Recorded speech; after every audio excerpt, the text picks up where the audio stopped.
Eu escrevi um livro agora, que eu vou lançar em novembro. Chama Tornar Simples o Segredo das Decisões Complexas e Estruturadas. Está aqui a capa dele. Bom, por que eu falei sobre esse livro agora? As tomadas de decisão precisam ser... Para que os executivos tomem decisão, eles precisam ser assessorados. E além do assessoramento, ele precisa ter um pensamento estratégico voltado para processos de decisão.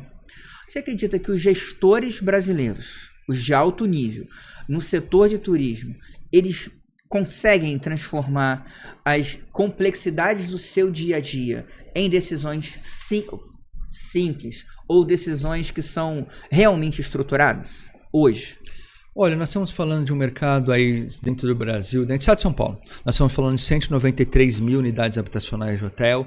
A Foresp hoje tem 24 sindicatos patronais, então nós acabamos de fazer um inventário, são 503 mil CNPJs de hotéis, bares e restaurantes só no estado de São Paulo.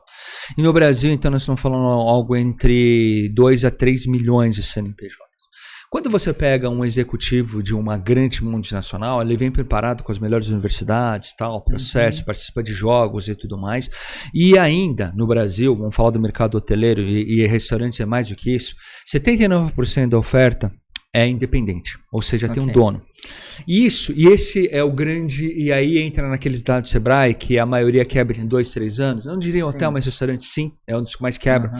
Por quê? Porque não faz um planejamento estratégico. Porque entra no mercado sem saber o que é um negócio de uma forma profundamente e não tem a experiência para conseguir tomar essas decisões, né? Então, hoje existe, por exemplo, desses 79% do mercado, eu diria que pelo menos em torno de 50% deles ainda tomam decisões com base muitas vezes só na emoção ou num feeling e não analisando uma situação, uma tendência de mercado ou olhando tecnicamente uma solução. Então, existe ainda um campo muito grande, e parabéns pelo livro, Marcos Almeida, Tornar Simples as Decisões, porque muitas vezes ele acaba perdendo tempo com uma polarização política ao invés de se concentrar no seu negócio. Ou ele acha que ele fazendo tudo dentro da empresa dele, ele vai conseguir ter um desempenho melhor, mas ele está esquecendo de trabalhar o marketing, o futuro, o pensamento e um planejamento estratégico mais elaborado.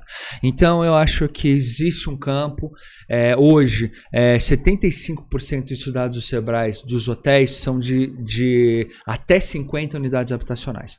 E esses são os que mais têm dificuldade de tomar decisões estratégicas, mesmo quando a gente está falando de decisões estratégicas numa situação simples, criar uma situação simples numa decisão estratégica, justamente por falta de foco, ou mesmo de visão, ou de preparo.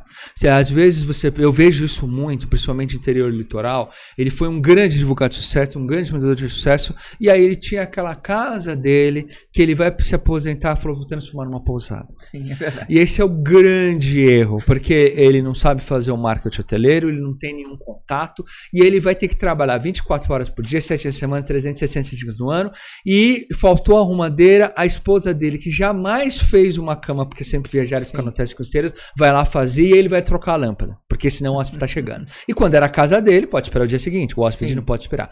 Então, esse tipo de decisão, de criar, inclusive fazer um negócio novo, ele tem que ser uma decisão simples, tornar simples um complexo que é um processo de uma operadora, de uma agência, de um parque temático, de um hotel, de um restaurante, né? Então, e agora também com bingo, um cassino e assim por diante.